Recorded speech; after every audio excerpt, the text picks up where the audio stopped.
It's the Elsa Show with Clay Novak. Serving up trending news and conservative views. Brought to you by the Elsa Collection and Refuge Medical. And now, it's time for the show.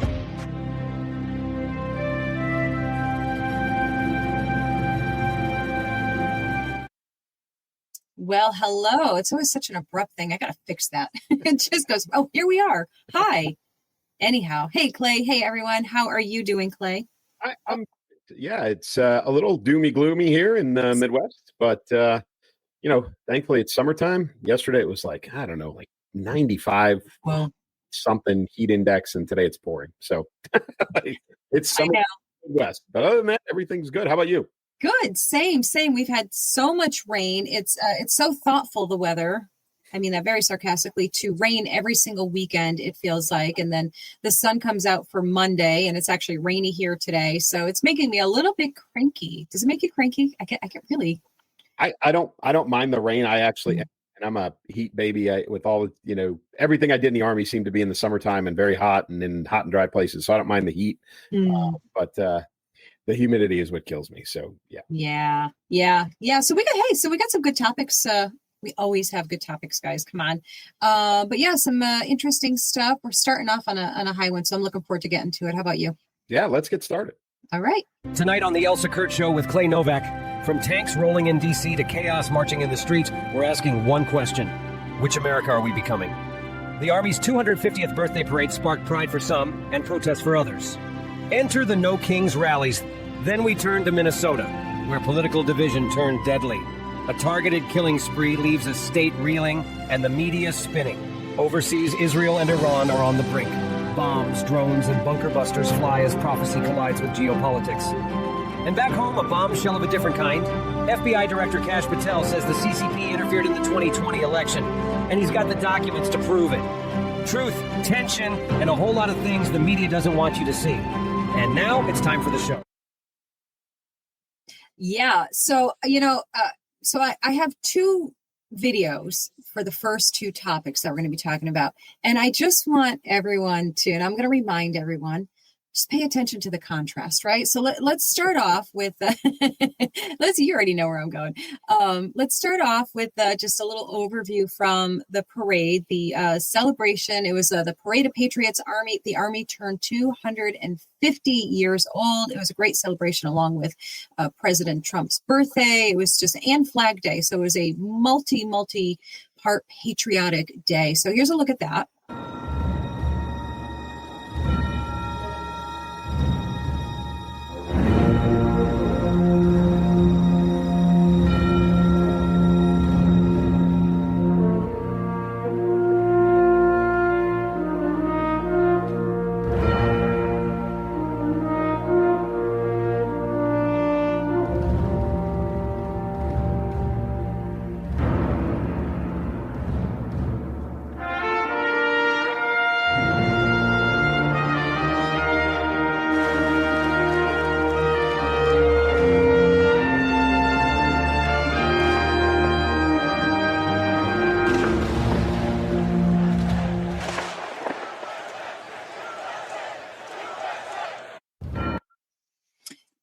So, yeah, I got to say, you play me some patriotic music and my heart just goes huge. I love it. So just keep that video in mind.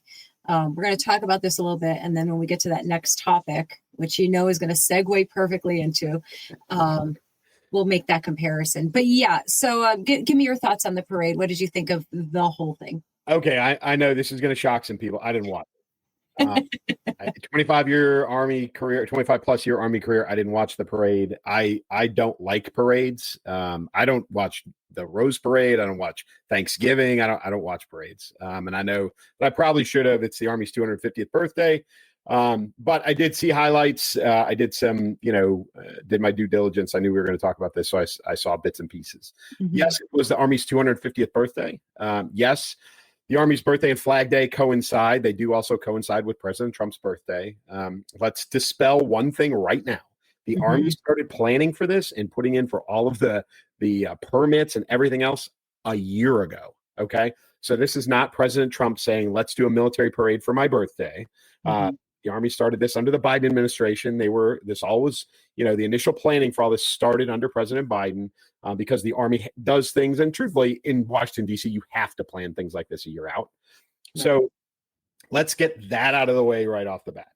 Yes, because that's like the one of the many big accusations that this was just Trump's way of having a big party for his birthday because it's all about him. Yeah, and listen, this is not a normal thing in the United States. The optics of this are a challenge. I actually admire both administrations, the previous and the current, for agreeing to do this and taking this on, because in reality, we don't see parades like this in the United States. The last time we saw something like this in DC, it was after the Gulf War in 1991, right? So the victory parade for that. So we're talking, 35 years. We see parades like this normally in places like communist China and Libya and like dictatorial nations all over the world. We don't see this stuff normally in the United States, but this was it was a birthday celebration for the Army. It was to honor 250 years of honorable service to the nation for the Army and everybody who served in it.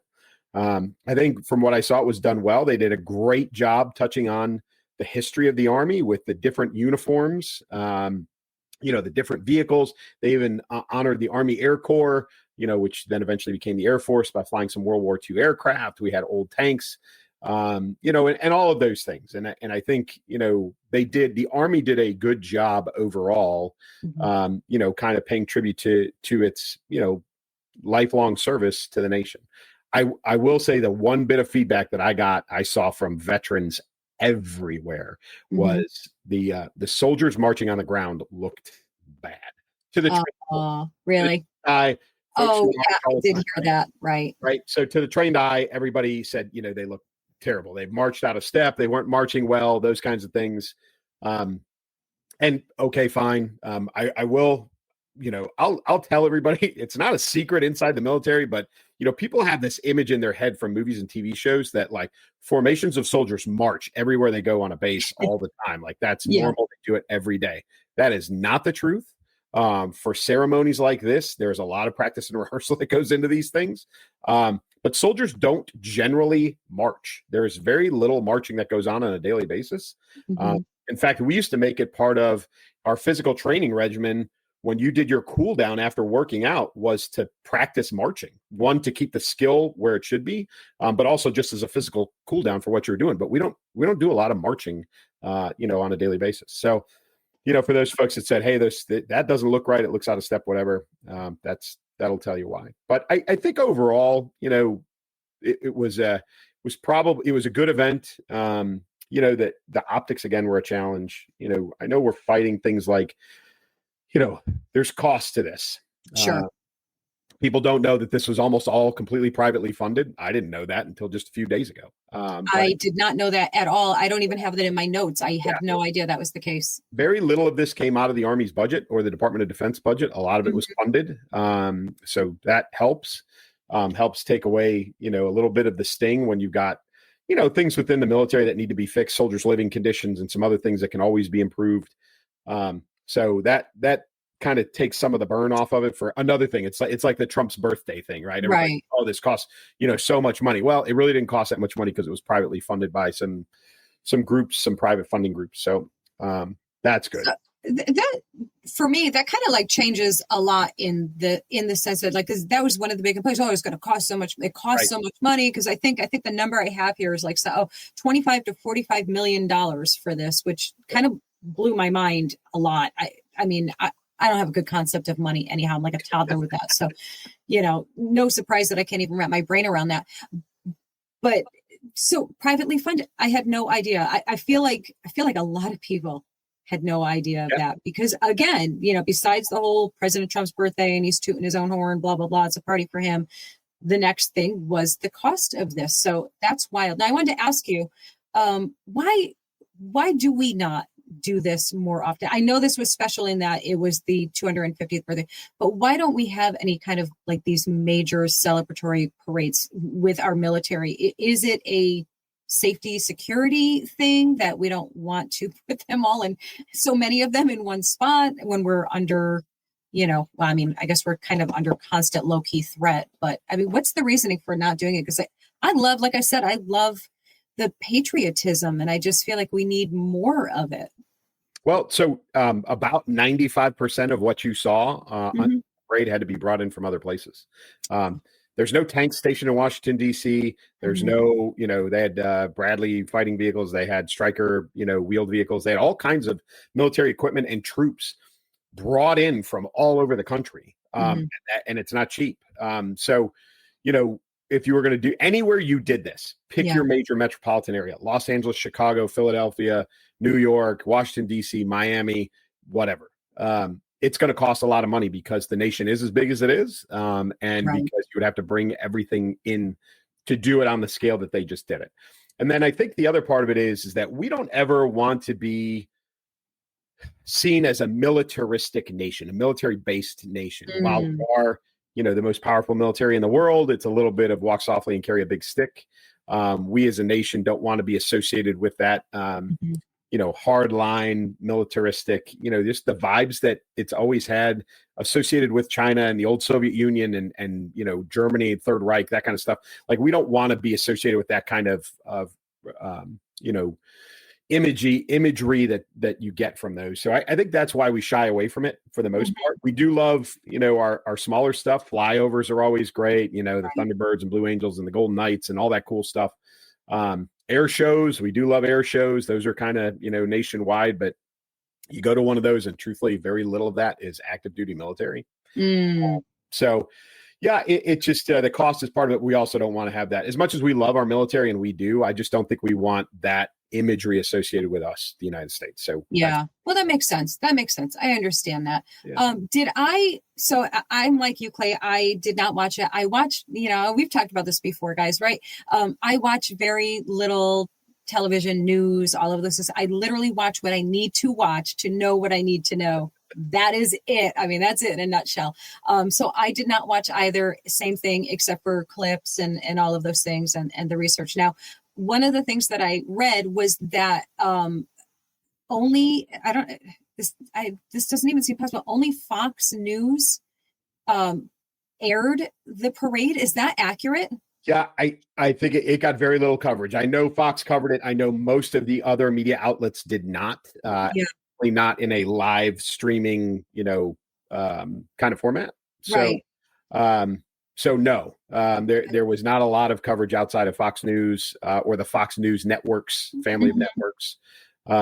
So yeah, that it didn't get. I think somebody else covered it. I don't remember who it was. Mhm. Maybe kind of one of those smaller networks. Maybe, I don't know who it was, but I saw it on a couple of places, but not like you would see the State of the Union, or you would even see, the Independence Day, Yeah. celebrations that they have all the time, those kinds of things. It was very, very little coverage, as is expected from Mhm. mainstream media. Yeah, definitely from the mainstream. Yeah, I think it just kind of surprised me more that the the more conservative or neutral even stations were not carrying it. It's kind of bizarre to me. Were they focusing more on that other thing going on all day? Is that Well, they probably were. I think the only other thing, there's two things that I do want to say about this before we move on, because Mhm. the next thing is just as important, probably arguably more so. But two things about this parade, and I don't want people to get things twisted. One, the soldiers that participated in this, they were all, like I said, brought in from other places. Okay. right? And their equipment was brought in, which means that it was loaded onto rail cars or things like that weeks, week before, 2 weeks before. The soldiers Mhm. got there days before. There was rehearsal. They were probably there till days afterwards. So this is, this was a big thing. And I said, because I've walked a bunch of parades, I've stood in a bunch of formations, I've done a lot of this stuff. And I will tell you that, soldiers don't necessarily enjoy this stuff. Okay. No, I can't imagine they would not. Yeah, because if it's, Yeah. if it starts at 9 o'clock in the morning, you can promise that you're going to be up at 2 a.m. Right? Yeah. It is what it is. So, is it an honor to be in something like this? Sure, it is. 5, 10 years from now, will they look back and go, I was in that parade. It was pretty cool. Sure. That morning, they were cursing a lot. And it's soldiers are soldiers, right? It is Sure. what it is. There's value in that parade. I think, people celebrating the Army's 250th anniversary or birthday is admirable. I think it's a thing we should do. Mhm. I think the Army did a great job. I think it was great for recruiting. I think it was great for visibility. There's tons to be gained from this. Right. And again, 5-10 years from now, even that morning, I'm sure there were some soldiers that were like, hey, this is pretty cool. But there were plenty of them that were like, man, I would rather be at home asleep, in the barracks on a Saturday morning with a hangover, but they weren't. Right. So, it does take a little bit of a toll. And yes, soldiers have a job to do, and this is part of it, and good on them. But they don't always enjoy it. Yeah. And then the other part is any of them watching and hearing me say, I want more. I'm sorry. Yeah. I'm sorry, guys. Yeah. I won't ask for more, not for a long time, not for a very special occasion then. Well, there's going to be more of this coming up. And so the Marine Corps birthday is coming up this fall, their 250th. And, you've got all of these things that are coming in the next few years where you're going to see more and more of this. But there was a tragedy at the end of this. And again, I'm surprised it hasn't gotten more coverage in it. And it was purely an accident, but a heavy equipment transport. So they put these tanks on trucks, right, to get them to the rail yard instead of driving them through the city and breaking up all the concrete because they weigh 70 tons. So they loaded a tank onto one of these heavy equipment trucks that disperses the weight and all this other stuff, and then they drive it to the rail yard. One of these trucks hit and killed a woman in Washington, D.C. It was not an Army vehicle. It was a contracted vehicle paid to move the tank itself. Oh boy! I'm very surprised that hasn't gotten more press. This is literally the first I've heard of it. I had no idea that happened. Yeah, in an attempt to blame anything on President Trump. Of course, right? Yeah, exactly. That did happen, and it is a tragedy. But that's one of those things that these things when they don't go off perfectly smooth. And I don't envy any commander, any leader that was anywhere near that formation, because there were rumors of President Trump leaning over to Secretary Hegseth and going, "Hey, why does that look like that?" Or, "Hey, those guys don't look right." Or, "Hey, why did that happen?" Supposedly there was a phone call afterwards. I don't know, rumors of that. Who knows if it's true? But these are the things that, unfortunately will leave a lasting mark and a stain on an otherwise great day. I just don't want people to take that out of context and turn it into something it's not. Right. Yeah, absolutely. Because but whoever watches this show will be able to say, "Oh, hang on a second. I actually know the truth of that." So good job, Clay. But there was also another thing going on. No, was there? I feel like, I think you're right. There was something else going on. All right. So, of course, you all know we're talking about the No Kings marches, protest, rallies. I guess it depends on who you are and where you are, what you want to call it. But I did promise you guys that we had a video to watch and contrast with. Now, remember that beautiful, patriotic, awesome video we just watched that just made you want to, I don't know, say the Pledge of Allegiance or something. Well, compare it to this. Good for them. We are force-struck, fierce and free. Expose the lies of patriarchy. We are force-struck, fierce and free. Expose the lies of patriarchy. Sign, bigger sign. Go home, fascists! Go home, fascists! Go home, fascists! You're not welcome here. Why I'm fascist? Around here is shady. Yeah, that's what. That's a disgusting shirt, huh? Oh, I love it, man. Oh, I almost threw up. Yeah. Then there was that. So charming and amazing. I believe, I feel like, what was the chant in that first? Something to the effect of, "We are porn stars," something. Something about exposing the patriarchy. Exposing the patriarchy. Yeah. Okay. So you got to love the left, right? I mean, you got to love them. And I don't really mean that as if anybody could not guess that. I love the fact that they created a protest and a rally and a march about something that is not even a thing. It's not an issue. Trump has never considered himself a king. In fact, if he did consider himself a king, he probably would have banned any type of, protest or march along those lines. So that is the absurdity of this, right? Right? I mean, the absurdity is, if he was a king, if we had a king, yeah, there's no way that they would be protesting. They'd be allowed to protest. They would not be allowed. No way. So Yeah. that is the number one absurdity of this entire thing. Mm-hmm. Yeah. It just, my daughter gets on my case. She says, Mom, don't be judgy. Don't be judgy about people. And every time I say, honey, I'm not being judgy. I'm just being honest. I'm just being honest here. They were mostly, I'm not even saying this cheekily. I think they were mostly peaceful rallies with, of course, the exceptions. LA is your general constant exception these days. There was an inordinate amount of elderly people. Did you see the little brigades of nursing home people coming out? I'll throw it on here. Just coming out of what I think is their nursing home. I don't really know. And they're wearing their little crowns on their heads and they're, waving their little handwritten signs. And I just get the feeling that they thought they were on a field trip to Burger King and they, were that's why they had crowd. I don't know if they had any idea what was really happening.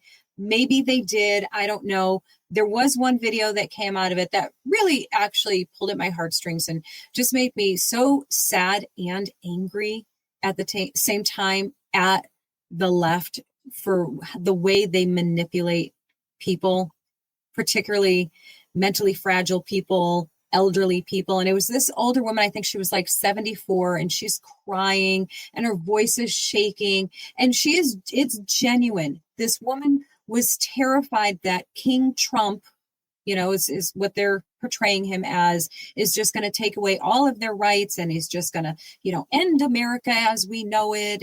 And she was truly scared and sad and frightened. And it's like, this is what they do to these people. They take the most fragile people in our country and they manipulate them into either a frenzy of mania and insane violent behavior.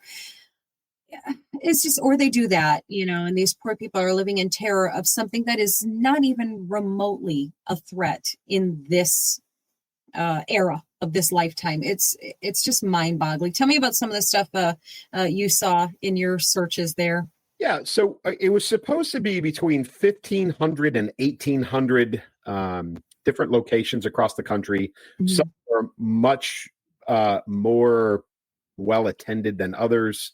I think some of the smaller ones were literally yard signs and nothing more. There were estimates of 4 million people participating across the country, which I find absolutely absurd. Mm-hmm. One, there's no way that you could tell how many people were participating, once you get into the larger metro areas. But I think 4 million is crazy as an estimate. There were all of the assumptions and assertions that people were being paid participate in this in various locations. And it started with the LA. The LA riots that expanded. They started on whatever it was Tuesday last week, and then carried on through Saturday. That some people were being paid $200 to participate. I don't know how true any of that is. It wouldn't shock me even in the least. Right. We know that the Walmart heiress was, advertising full page ads to try and get people involved. So that was an issue.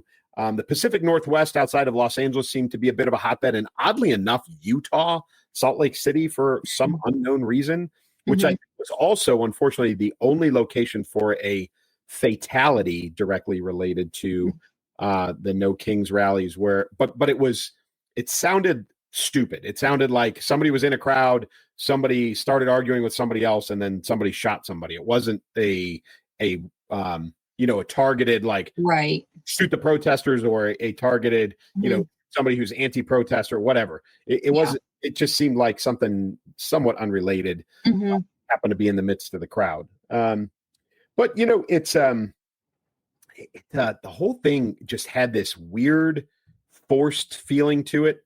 We had talked about it last week because, again, LA had piped up and we were starting to see the beginnings in Chicago and I think New York maybe, but almost none of it carried into the weekend except for LA. Right. There was a little bit, in Chicago, I know there was a little bit in New York, but not really. So I think for the most part, I think it was a total flop nationwide. I don't think it many people, other than a few key statements by some politicians and elected sheriffs down in the great state of Florida, I don't think there was a lot of attention paid to it, truthfully.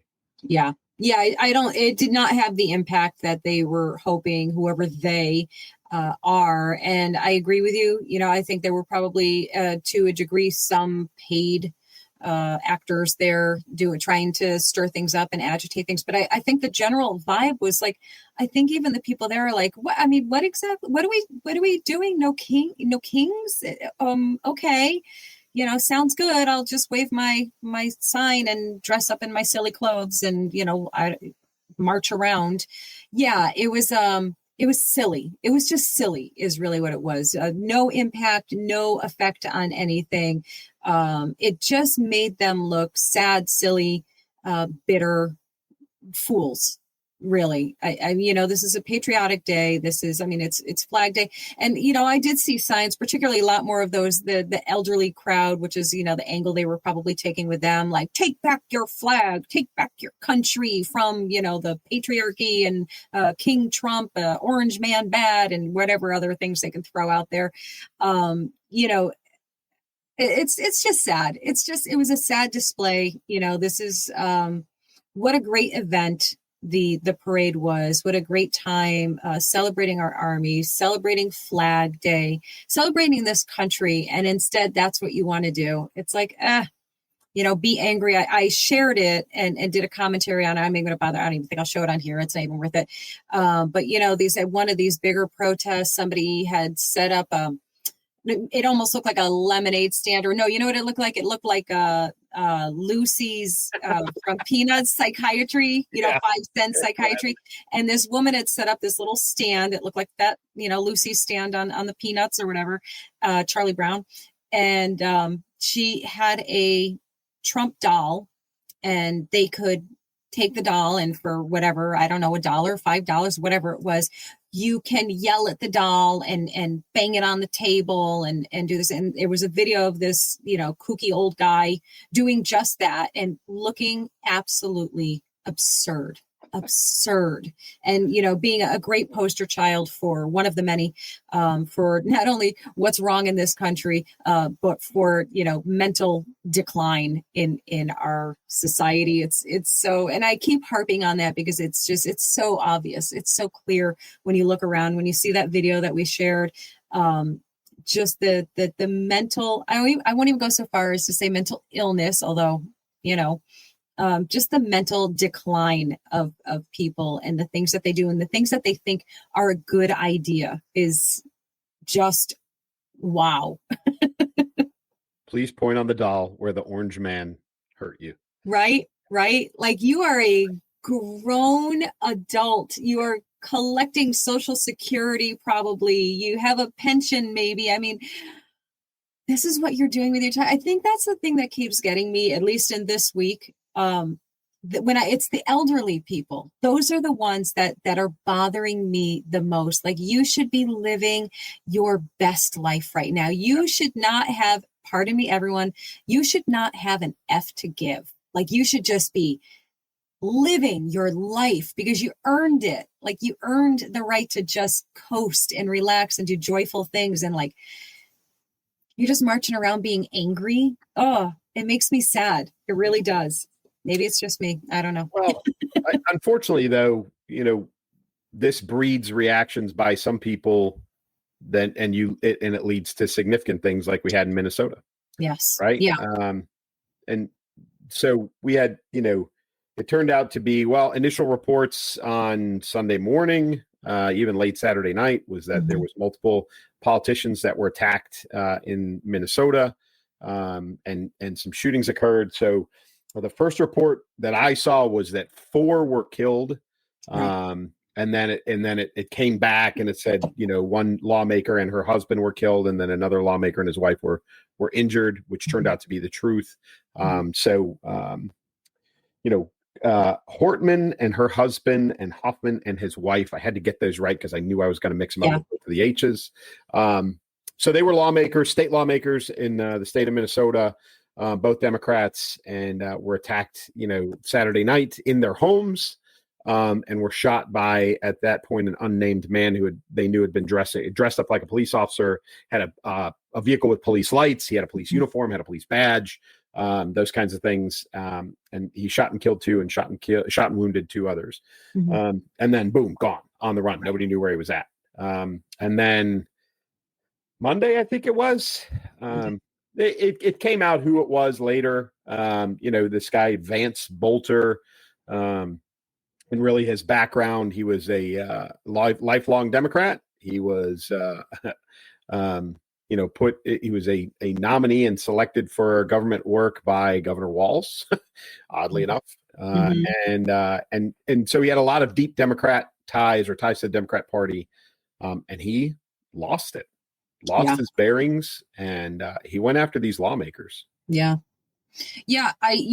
So as is always, and I took a good lesson from you a long time ago, early days, of not jumping on that hurry up and report it bandwagon, for the exact reason that you just said, that like you get all of these, wrong, half true, half false reports, and then you spend all this time backpedaling, but all of that other information now is out there, and that's what everybody's running with. So I sat back on this. I don't even know, to be honest with you, I don't even know if I have posted anything about it as of yet, because there's so much, as always, so much conflicting stuff coming in. So all of the things that I was hearing initially was exactly what you said.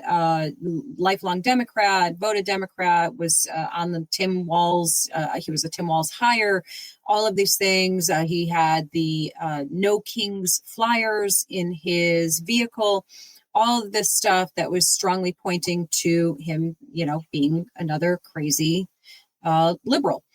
Then I start seeing all these other things coming from the other side, saying that, oh, no, he's a registered Republican. He's a Christian nationalist. And I'm sitting there going, well, now we're talking like radically different stories here, not just little different, radically different. And to be honest with you, I still don't really know what the truth is. There's a lot to this story that is kind of questionable, a lot that's very questionable. I have the video, the release from the police there, and this gives their rundown. And I think this is probably important for everyone to see, because this is probably, like, at this moment, assuming everything that he's saying is the truth. I don't have a reason to not believe this. We know how all the conspiracy things happen. All I'm going to say is this is what they said for chain of events and what's going on. I don't think they make any mention of political affiliations. I can't remember now, but let's just watch it. You guys can see it with us. To Brooklyn Park, Minnesota, in the home of Minnesota State Representative Melissa Hortman. At approximately 3:30 a.m., Belter arrived at Representative Hortman's house in his black SUV with the police license plates. He parked in the driveway and left the emergency lights on his SUV flashing, as if he was a police officer. Belter approached Representative Hortman's home, again dressed as a police officer, wearing the tactical vest and body armor, and wearing that hyper-realistic mask. He was armed and carrying a flashlight. Before he entered the home, 2 Brooklyn Park police officers arrived at the scene. They too had been dispatched to check on Representative Hortman after learning of the shooting of Senator Hoffman. When they arrived at the scene, they saw Belter's black SUV parked in the driveway with the emergency lights flashing, and they saw Belter standing in front of the house several feet from the door. When Belter saw the officers get out of the car, he drew his weapon and began firing. He rushed into the house through the front door, firing into it. He repeatedly fired into the house, and when he entered, he murdered Representative Hortman and her husband, Mark. The Brooklyn Park police officers fired at Belter as he rushed into the home, but he escaped into the home and out the back. Officers recovered Belter's 9mm Beretta, along with the body armor and the mask, behind the home along his path of flight when he fled on foot. They later searched Belter's car, where they found 5 more firearms, including assault-style rifles and a large quantity of ammunition. Belter also had in his car notebooks containing a list of more than 45 Minnesota state and federal elected officials, including Representative Portman. Now, Belter planned his attack carefully. He researched his victims and their families. He used the internet and other tools to find their addresses and names, the names of their family members. He conducted surveillance of their homes and took notes about the location of their homes. So, let's state the obvious. No matter what the motives are, what anything is, it's disturbing and chilling and upsetting, to say the least, to know that people are being targeted for their political stances on things, or whatever the case is. The whole process of what he did is absolutely frightening. It's frightening to know that anyone can just go right on the internet, find out where you live, all of those things. I mean, we all should be bothered by that, and I'm sure, I'd like to believe we all are. As for his political affiliations, I don't know. The things that I would say, it's like weird to me, not politically related. Just that whole process of him going up to the door, engaging with the police, still getting through the door, killing the couple, and then escaping out the back door and evading capture for a couple of days, few days. Yeah. And I say that is so mind-boggling to me, because if you see video footage of him, there's some surveillance video, probably somebody got it on their Ring camera or something, of him walking towards the door or something. And he's kind of ambling. He's not an agile man. He's not a fit man. So those are some of the things that I'm kind of struggling with and saying, how come you couldn't catch him? Shouldn't have been, that should have been like a massive manhunt right away, right? Like, you're calling everybody in, everybody's going I guess he went out the back door and just disappeared. I don't know. I mean, what are your thoughts? Yeah, there's a lot of sketchy in this. And I, me, I only subscribe to, a couple of conspiracy theories, but this has got some weird stuff going on that's got to be ironed out. Yeah. Yes, they found his car. Yes, he had a list of, over 45 politicians, both state and federal, or from other states, including Ohio, Wisconsin, and Illinois, if I remember correctly. Mm-hmm. And, he had no King's Day, propaganda in his car. That all sounds very, very fishy. Yeah. He did supposedly send a series of texts to his family that night, mm-hmm. Apologizing to his wife, apologizing to his children, saying, hey, daddy went to war last night, apologizing to his wife and said, hey, there's going to be some armed and very itchy trigger finger people coming to see you. I apologize for that. So there's a lot of like over the top. Mm-hmm. This is, Vance Belter, whatever his name is. Like, there are just like neon signs pointing to this guy. Mm-hmm. I saw some of the reports, like he owns a security company, spent some time in South Africa, mm-hmm. Doing that kind of work. Doesn't seem like that kind of guy. Doesn't seem like he has the background to be that kind of guy. Like you said, not fit, not a guy that can be on the run for 3 days. And if they found his car with all that stuff in it, how did he get away? When did they find his car? Right. Yeah. And I know he ditched a car later on, which is one of the ways that they found him. But is he that dumb to ditch his car with all the evidence in it? Right. Like, I mean, there's so many weird things about this, the mm-hmm. mask over his face. If you saw it, it was a latex mask that looked very realistic. In a Ring camera, it looked like it did not look realistic at all. Not at all. Latex I get, but right. There's just a lot of holes in this, and none of it smells right. It just, something is wrong with all of this. Mm-hmm. And again, it's been the motive from the get-go was these two lawmakers were the only two lawmakers in the state of Minnesota that voted, the only two Democrats in the state of Minnesota that crossed party lines and voted against extending health care for illegals in the state. Mm-hmm. And that's why they were targeted.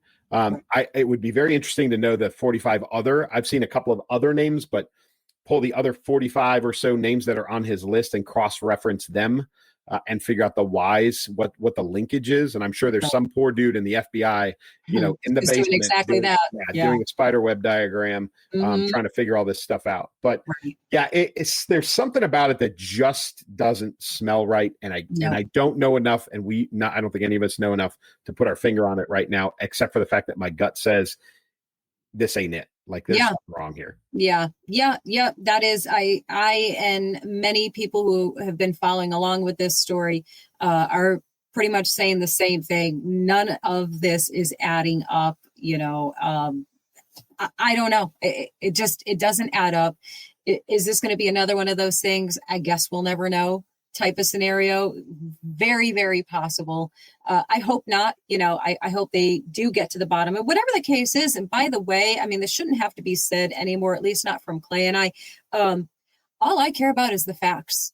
If the guy is a, raging Trump supporter, a extreme right winger, a Christian radical, if he is those things, he doesn't represent us. He doesn't represent, you know what I mean? Like, I'm not going to be upset by that, because no matter what, the left is going to think whatever they're going to think and say whatever they're going to say. We're going to say whatever we're going to say and think, you know what I mean? So we're not going to have that come to Jesus moment together where we're all going to agree on it clearly at this point. I would love for that to be the case. If we could just finally sit down at the table and talk like humans to each other. Doesn't look like it's happening anytime soon, but, whatever the truth is, that's all I want. Right. I mean, and the important thing, and everybody makes jokes about Epstein and all that other stuff, but he's got to be protected in pretrial confinement. Like, otherwise we're never going to know jack. So and that's my biggest fear right now, is they do have this guy in custody, and that he has got to be, I don't care if they put him in solitary for the next 2 years until this thing goes to trial. Right. That guy, he cannot be exposed to potential harm in prison, because otherwise we are never going to know what happened. Right. Yeah, absolutely. Yeah, they're not saying, they say he's got, they're talked about his notes that he has. They're stopping short of calling it a manifesto, right? They're not calling it a manifesto. They're just calling it notes, which is interesting in itself too. I mean, again, layers upon layers upon layers of very interesting, curious things going on with this that aren't making sense. And I believe too, the wife, now again, this could be not true. Was she stopped or caught with, like they said, passports, plane tickets, something like that? Yeah. Loaded weapons as well. Did you hear that? That I didn't hear. I heard travel plans, travel arrangements made for her. Either she wasn't, obviously hadn't left yet, but it was, if she knew, why did she leave? If she, or why didn't she leave, or something, something about that didn't seem right as well. So we just all got to cross our fingers and hope that this comes out in a court case somewhere or through investigation, and we figure out what exactly happened and why. Yeah. I mean, the nutshell of it is we're leaving this off with more questions than answers, certainly. And, the simple, obvious fact that it's incredibly tragic that these people lost their lives over whatever kind of insanity. Doesn't matter where the insanity stemmed from. The fact is that 2 people lost their lives horrifically, and huge sympathies to their families and to the injured couple as well. It's just the whole thing's awful. Everybody just needs to calm the heck down and stop instigating insane people, basically. There's a whole bunch of that going on in the Middle East right now. There sure is. Oh my goodness. Yeah. Go ahead. Yeah. So, this is ongoing thing. This is Israel-Iran conflict that's been going on since forever. This is just the latest iteration of it. And, so preemptive attacks by Israel on Iran based on an intelligence report that said Iran was less than a month away from being nuclear weapon capable, not nuclear capable, not nuclear energy capable, but nuclear weapon capable, which they're not supposed to be doing. So, and we could go backwards in time and talk politics about sanctions lifted and put back on, and nuclear power versus nuclear weapons, blah, blah, blah, blah, blah. The Israelis have stepped in once before and destroyed sites in Iran for this exact same reason.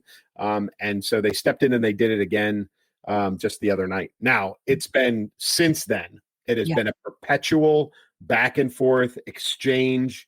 It's almost like something you'd see out of a movie where it's like the Israelis do this, and then the Iranians fire back, and then the Israelis fire back. And it's just been, it's like launching catapults at each other. But, if you look at this, the intense intelligence gathering operation that the Israelis have been conducting for what seems like a very, very long time, this is the fruits of that. So they knew they had a very good read on, where Iran was in their nuclear development. And it got to the point where it was critical and a decision had to be made and action had to be taken. So they did it.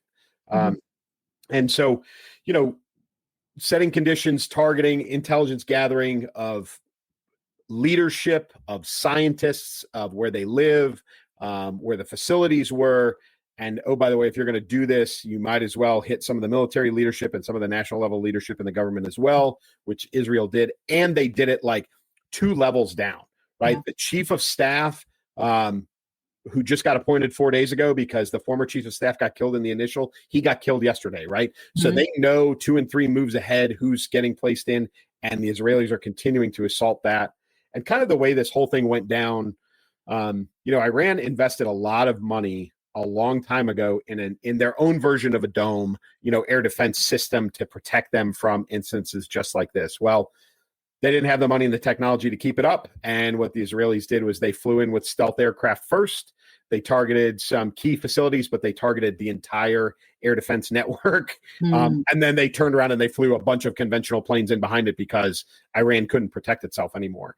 And so then it just became this perpetual, the Israelis would fly back, they'd refuel, they'd rearm, they'd get about 2 hours of sleep, and they'd get back in the plane and they'd fly and they'd do it again. And in the meantime, the Iranians were launching missiles and drones and whatever else they had, in return. They killed the leader of the IRGC again. This is like the 4th one of those in the last 2 years, I think, that have been killed. Got a long line of them. Just it is the next one. I said it before when they killed Soleimani. It's the most dangerous job on the planet because your life expectancy is about 0. So, the question people keep asking is, what role has the U.S. played in this up to now, and what is our role going forward? I would tell you that, very indirectly, and very privately, we have been in support of this, as we always have. There's no secret that President Trump and past presidents, not all, but have said Iran cannot be nuclear capable because you can't trust them to do the right thing. You could say, oh, well, they deserve nuclear power. Well, they're just going to take that and they're going to turn it into a nuclear weapon capability. And we can't have that. The globe cannot afford that. No. So I'm sure we supported Israel with intelligence. I'm sure we supported them with munitions, and those sorts of things. And people will say, well, what stake besides the nuclear capability does the U.S. have against Iran? And I will tell you, and all of the veterans of Iraq especially will tell you, they provided a capability to the terrorists in Iraq when I was there that otherwise wouldn't have existed. And it was one of the most deadly things that we all had to deal with. It was called an explosively formed projectile. Inside of Iraq, they did not have the capability to produce these munitions. And it's a special type of IED that we all feared. But the capability was coming from Iran, and everybody knew it. Okay. So Iranians have directly, indirectly been killing Americans since about 2006. Okay. So if you think Americans haven't been involved or don't have a stake in this against Iran, we certainly do. Now, going forward, we've got a second strike carrier group, pulling into the Mediterranean. There's been reports of dozens of aerial refuelers flying into the Middle East, American aerial refuelers, to support air operations. I would be willing to bet we've done things like, reroute satellites. We've probably forward deployed drones. There's probably special operators on the ground, right? As a whole bunch of, let's provide a bunch of options just in case. And mostly what everybody's talking about is using our stealth long-range bomber capability to absolutely remove any potential for these underground, testing facilities that the Iranians have been using, labs and so forth, using our munitions, the famous bunker buster bombs delivered from a B-2 bomber, to just bury the entire project. Take all of their facilities, collapse it, bomb the crap out of it, and be done with it. But in general, we will continue to support Israel as we have in the past and probably always will. And you know, for most people, what they don't realize is, and this is one thing I did say about Saturday night, is that when this kicked off, you know, when we take this capability away from Iran, they do have terror networks that they support globally, and it wouldn't have taken anything for them to alert and activate that capability, that global terrorist network that they support. So that's my concern now. I have much less concern about Iran doing anything to anybody in the very near future. Right. But that terror network that they support globally is probably now the biggest threat. And I know that, you know, people on both sides of the aisle are throwing a lot of accusations at Trump that, you know, whatever. I guess it depends on what their feeling is. But he, you know, and I'm going to play this for you. He's very clear on his position when it comes to Iran, what he thinks and what he feels and what he wants. I mean, this is what he had to say about it. Don't want a long-term war. They're afraid that we're going to get into a long-term war. We're not looking for a long-term war. We're looking. I only want one thing. Iran cannot have a nuclear weapon. Right. That's it. I'm not looking long-term, short-term. And I've been saying that for 20 years. I've been saying it as a civilian who got a lot of publicity. People would cover it. Very simply, Iran cannot have a nuclear weapon. I mean, he's, you know, listen, the man cannot say it any more plainly. That is what he thinks. That's how he feels. That's his stance. If you can take that, I get the vibe that he's like, you can take that any old way that you want to take it. This is the fact, and This is how it is. And I love him for that, you know.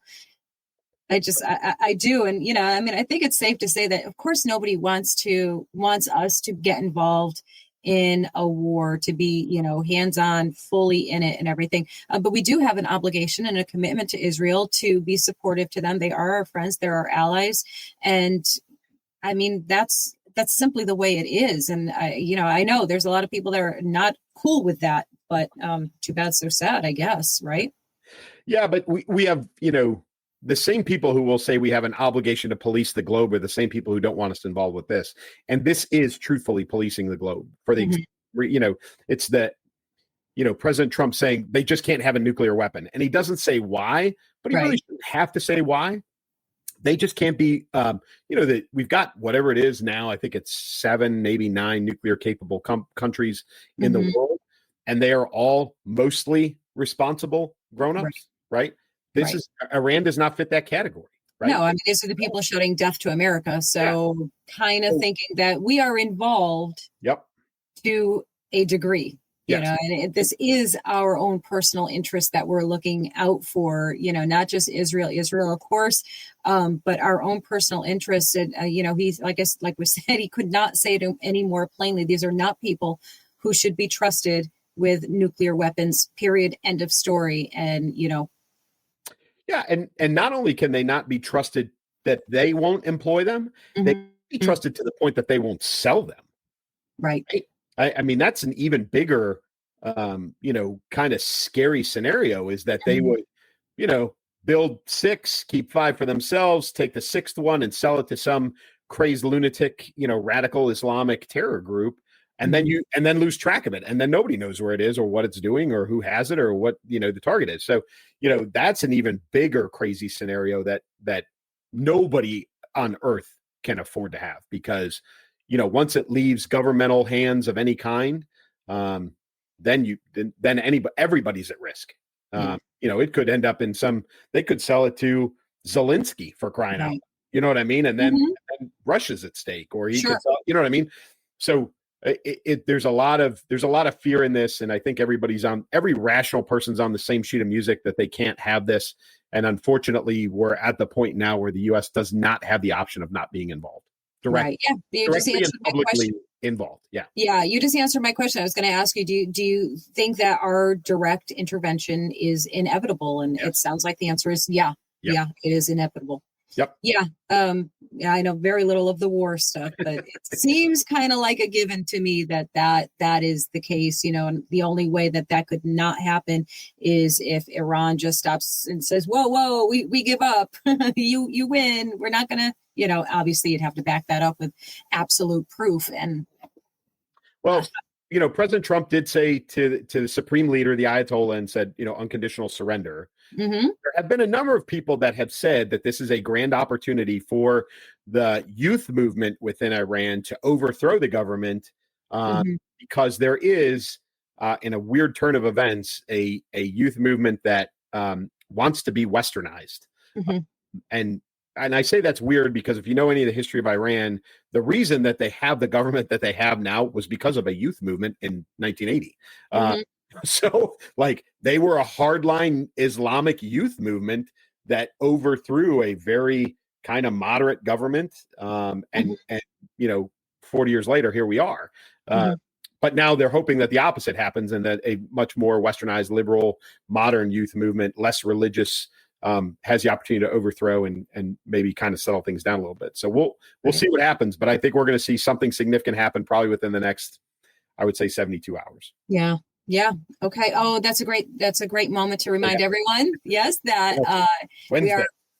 we are recording on Wednesday, guys. You guys and us in the comments will be watching on Thursday evening. So for you right now, it's Thursday. We're recording a day early. If anything happens between the time of this recording and the time of this airing, now you know why we're not covering whatever that might be.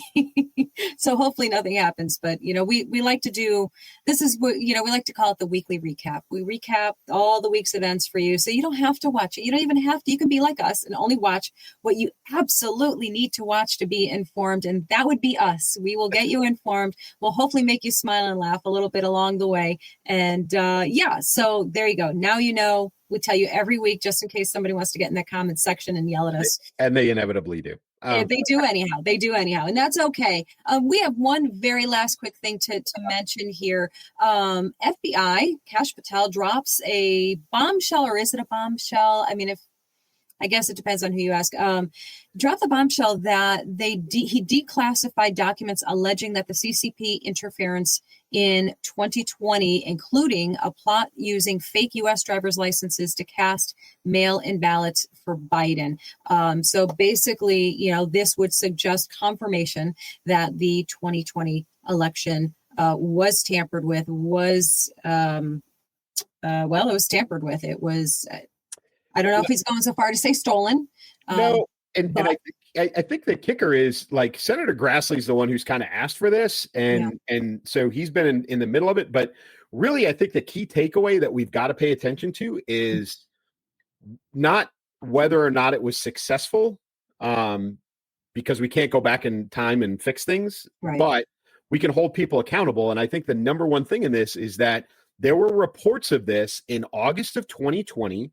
Before the election, and Christopher Wray was the director of the FBI at the time, and these intel reports got out, and then they all got recalled back into the bureau, and then it all disappeared, right? And he said it never existed. It never happened. Never happened. Yep. And that I think is probably the biggest thing out of all of this, that we need to pay attention to, because that is not just evidence of China being involved and interfering and potentially even altering the outcome of the election, but what you've got now is a former FBI director and probably most of the bureau leadership on board with this, protecting it, and really probably being a part of it. And oh, by the way, who were they talking to at the time? So that is, I think, Christopher Wray and his link and all of that intel stuff is probably the bigger story than anything else. But we'll have to wait and see, because that's really all we know, right? That's it. That's all we've got so far. And I know a lot of people who are sitting back on, we already know this. Yeah, we already know this, but it's the confirmation, it's the proof, and it's the accountability that matter right now. Like Clay said, we can't go back in time. We can't give President Trump a third term, a third presidency. Can't be done. That is over. Now we just need to do whatever can be done, and we have a responsibility to do whatever we can do to prevent that from ever happening again. And that goes for either side. We don't want anybody cheating to get into that role. We want it fair and square, even if it's not who we want. Just fair and square, facts, honesty, accountability. Like, these are such basic things that we shouldn't even have to be bullet pointing, right? I mean, but this is where we are in the world. It's okay though. It's okay. We're going to watch this one. We'll watch it for you guys. We'll watch all of the things that are going on, and we'll report back on those and whatever else is happening next week as well. This was a great show, Clay.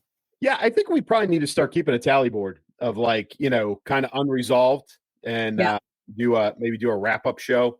What a great idea. I love that. Required. So like, this is a topic that we need to keep an eye on in the future and make sure it doesn't die and disappear. We probably need to keep track of these and do a, hey, 3 weeks ago we talked about this and now it's this. I love that. We'll think through that one, folks, and we'll figure out a way that we can do that without being too cumbersome.